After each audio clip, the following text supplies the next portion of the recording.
Avinas ir vandenio suderinamumas. Tai harmoningos, viena kitą papildančios asmenybės. Ideali avino energijos bei vandenio intelekto ir proto samplaika.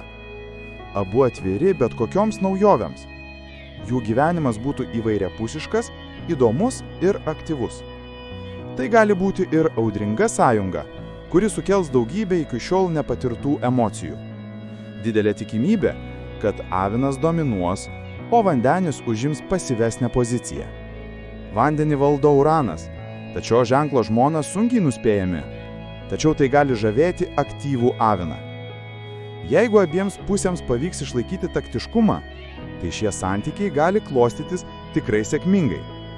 Avinas jausis mylimas ir reikalingas. Pora iš dvasingo ir svajingo vandenio bei egoistiško ir žemiškesnio avino gali atrodyti neįprastai, tačiau santuoka gali būti ganėtinai sėkminga. Tikiuosi, kad šis vaizdo įrašas suteikė jums naujų minčių ir padėjo geriau suprasti likimo ženklus. Jei jums patiko, prenumeruokite mūsų kanalą, kad nepraleistumėte būsimų vaizdo įrašų. Ir spustelkite mygtuką patinka, jei norite mus palaikyti. Iki pasimatymo.